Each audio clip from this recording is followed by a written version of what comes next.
ब्रह्मा बाबा की याद दिलाती, वाह यज्ञ इसने ही बनाती ये साकार स्मृति। हम अपने लोक के घर से जब बाहर निकलते थे तो हमारे सामने बाबा यहाँ पास होते थे। तो हमने देखा कि ये कोई बहुत उच्च व्यक्ति है, इसमें कुछ पावर है। तो मुझे आकर्षण हुई। मैंने अपने माँ बाप को बोला कि मैं अब इसके सत्संग में जाती हूँ। तो फिर मुझे सत्संग में लेके चले। बस वहाँ मैंने बाबा को देखा, समझा बाबा कोई बहुत कोई ऊंची व्यक्ति है और इसमें कोई बहुत पावर है। बाबा की जो मुरली चलती थी इतनी फास्ट चलती थी, फिर मैं उसका नोट्स लिखती थी।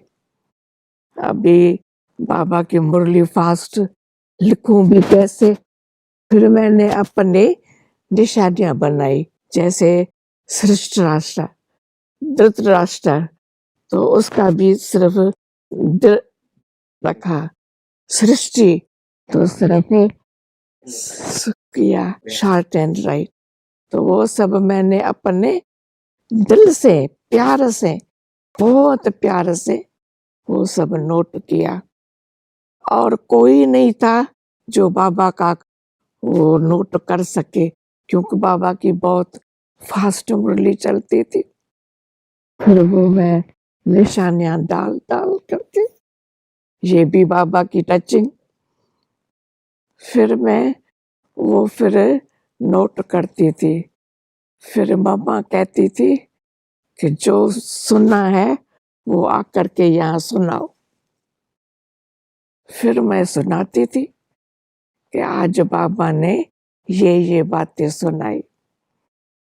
फिर बाबा के पास हम जाते थे क्लिफ्टन पर, क्योंकि बाबा अलग रहते थे, हम अलग रहते थे।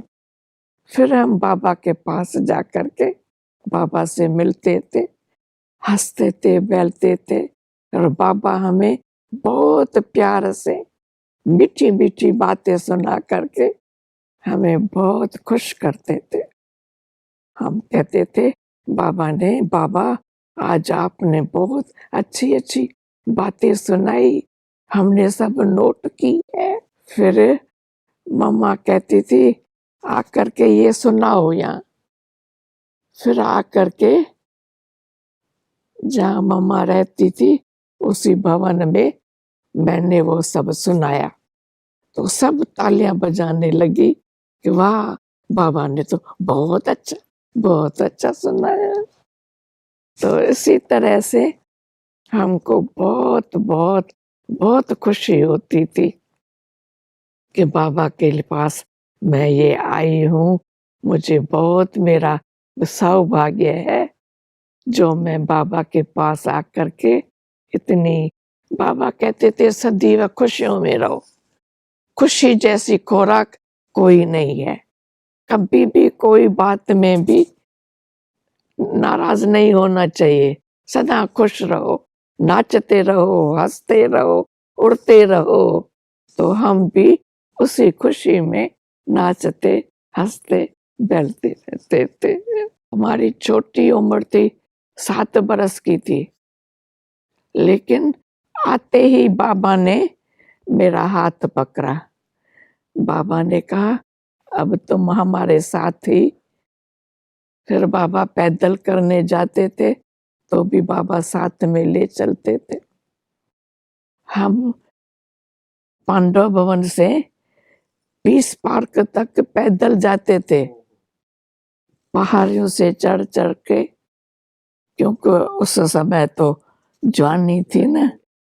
तो हम पीस पार्क में जाते थे, फिर वहां जाकर के चेरी केरी खाई, खुश हो गए। बाबा साथ में था तो खुशी होती थी। एक दिन हम बाबा के साथ पांडव भवन से शांति वन तक पैदल उतरे ऊपर से। फिर रात्रि को एक स्कूल में रेस्ट किया। फिर सवेरे उठे। बाबा कहते थे चलो माउंट आबू। उन दिनों में अबू में कोई गाड़ी नहीं थी। बूढ़ी दादी बैलगाड़ी में जाती थी सब्जियां लेने और ले आती थी। हम लोग, बाबा कहता था इतने बड़े बड़े पेठे हैं ना, वो पेठे सिर पर रख करके चढ़ो खुशी में। कोई भी गिरा तो हम कहेंगे फेल।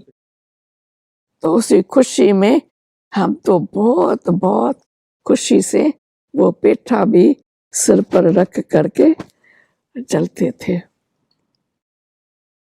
तो शांतिवन से माउंट तक पैदल चले। बाबा भी साथ में था। फिर बस स्टैंड तक मम्मा आती थी, आकर के गुलाब जल डालती थी कि इतना मेहनत करके आए हैं तो बाबा गुलाबाशी मम्मा डालती थी। ऐसे खुशी खुशी से हम रहते थे। तुम शांति